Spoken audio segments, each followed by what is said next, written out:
everyone! Welcome to the Empath Tarot. It's another love reading. Timeless and general. Take what resonates lang po. Maybe some part of the reading makaresonate kayo. Some part of it hindi. Totally makaresonate na parang kwento ninyo ito. Or hindi naman kaya dahil iba't ibang mga energies. Pero ano kaya yung malalakas? Marami or maaari nating masagap. Mga aral kabay sa buhay, pag-ibig, and life in general. Spirit, kayo send me messages. Anong love connections ito? Lessons in life and guidance ang nais yung pagpati sa amin. Mga aral kabay sa buhay, pag-ibig.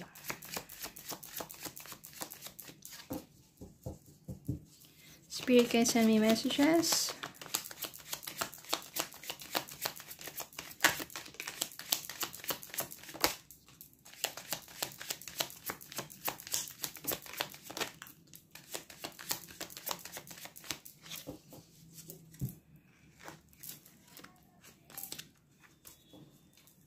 Strength. Seven of Cups. Page of Wands. Knight of Swords. Eight of Cups. Seven of Pentacles. Nine of Wands. Kuha pa tayo. Bottom of the deck. King of Wands. Parang malakas ang energy ngayon ng mga fire sign. Aries, Leo, Sagittarius. Then, meron kasi ditong Eight of Cups. Maaari kasing iniwan ka ng person mo. So, ibig sabihin nito, you are left behind. O, kaya naman, ano ba naging dahilan yun? Wala naman ako nasa-sense dito, pero sa mga panahon na mga iniwan ka ng person mo, ang hirap, mabigat. O, kailangan mo ng strength dito. Kailangan mo ng courage, ng strength, inner strength dito. Para magpatuloy. Kasi parang ang hirap eh. Nasanay ka na palagi nandiyan yung person mo. Pero since nagkahiwalay kayo, nagbago na yung sistema ng buhay mo. Ikaw na lang mag-isa. So, namimiss mo yung person mo. Then, dumating din dito na nag-focus ka sa sarili mo, dito, yan, trabaho, puro trabaho na lang ang hinarap mo. Ayaw mo kasing mabakante yung oras mo, lalo na kapag nag-iisa ka, kasi dun mas naiisip yung person mo. Bakit ka ba niya iniwan? Ano ba naging dahilan? Bakit hindi nag-workout? Enough ka naman. Mabuti ka namang tao, di ba? Bakit kinakailangan masaktan ka? Ang dami-dami mo mga ganun. Kaya ang ginagawa mo, nagpapakabisi ka ng gusto, para at least yung isipan mo, hindi siya kapag ka nag-iisa lang na, ganun nga, bumabalik sa'yo yung mga alaala ng person mo sa inyo. At bumabalik din yung sakit at maraming katanungan, bakit? Diba? Kasi wala akong nasisense pa dito na dahilan kung bakit eh. Dumating yung time na parang nasanay ka na sa sarili mo, na ikaw lang na mag-isa. Yan. Nakaya mo na, naging matatag ka na. Parang pinaubaya mo na sa universe, pinaubaya mo na kay Lord. Oo, ikaw na lang mag-isa, wala na. Umaasa ka na bumalik yung person mo pero parang hindi na nangyayari yun. Wala nang mga signs na pagbabalik niya. Then meron ka makikilala dito, Knight of Swords.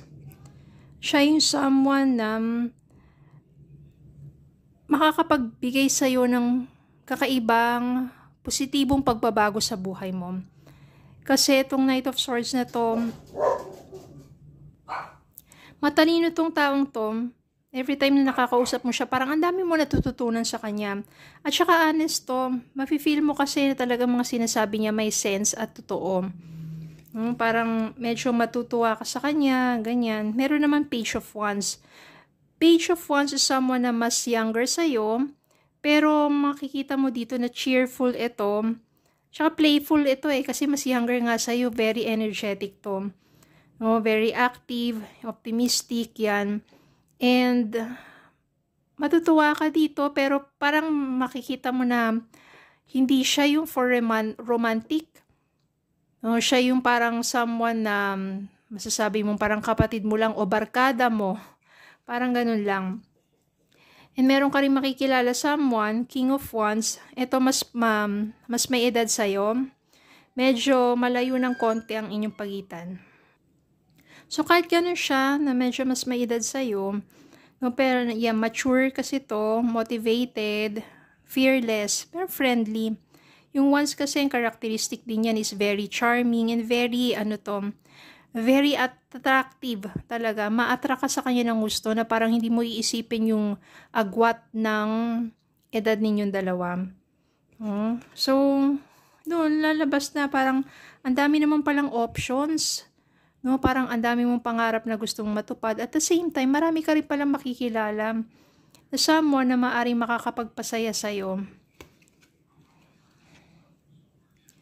Kaya naman, mas lalong nandiyan na yung courage mo, no, yung dating palagi ka na lang malungkot, at least napapalitan na ng saya dahil sa mga taong nakikilala mo. So, sino ba sa kanila at ano pa ba ang mga mangyayari pagdating sa iyong love life? Spirit guys, send me messages. Ano pa ba mga possible na mangyayari sa kanyang love life?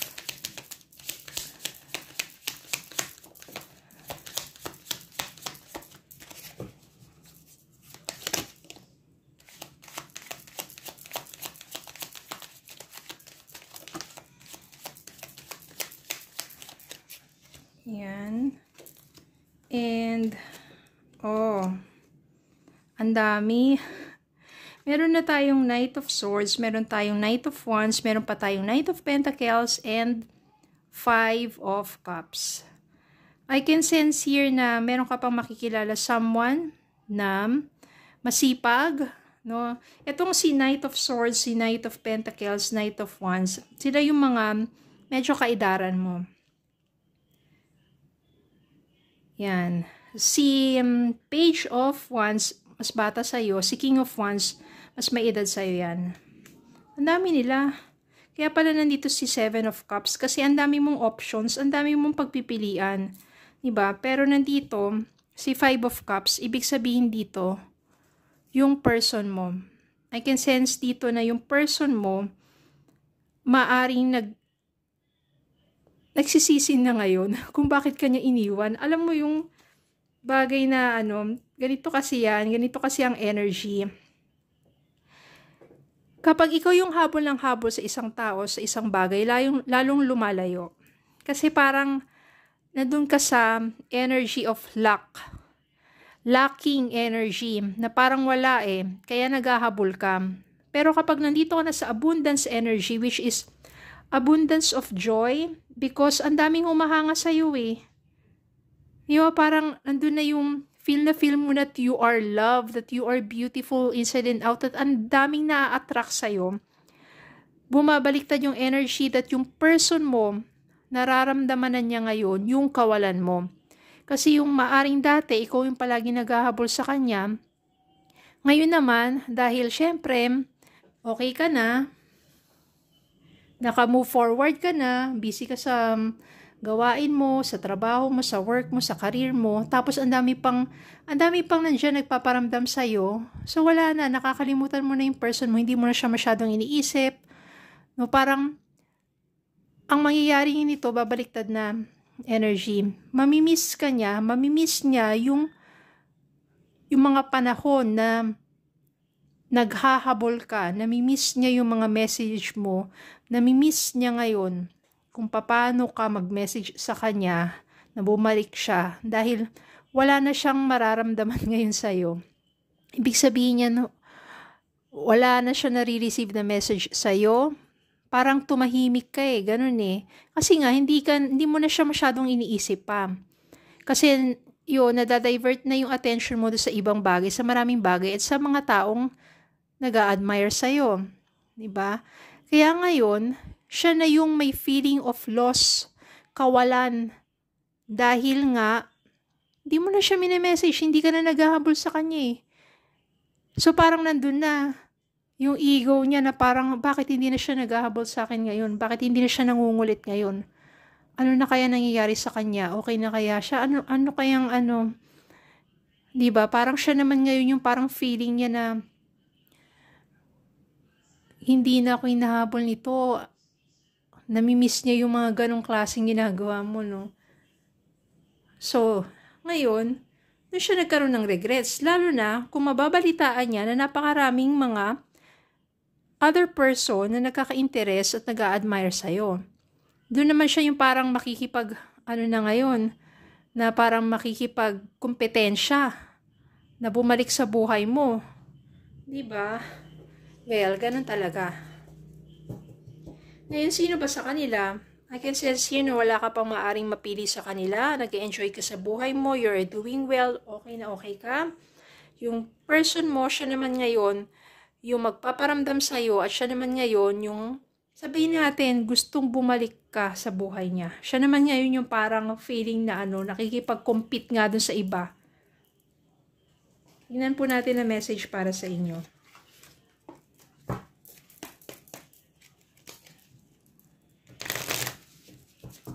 Parang siya naman ngayon maghahabol sa'yo, no?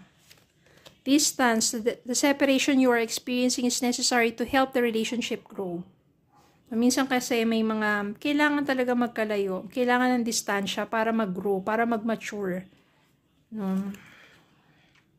Make the effort. The love is worth taking risks. You are called to move forward. You are called to move forward while your person is making the effort para maibalik ka. Letting go. If someone leave you confused more than comforted, you need to reassess their access to you. So, ito, kailangan mong reassess yung person mo na iniwan ka. Tapos, kung ngayon babalik-balik na siya ngayon, nag-e-effort pa, kailangan mong reassess. Kailangan mo pa ba siyang balikan? O hindi na? Kasi masaya ka na sa buhay mo at napakarami naman palang options pagdating sa love. Ang dami naman pala kasing humahanga sa'yo.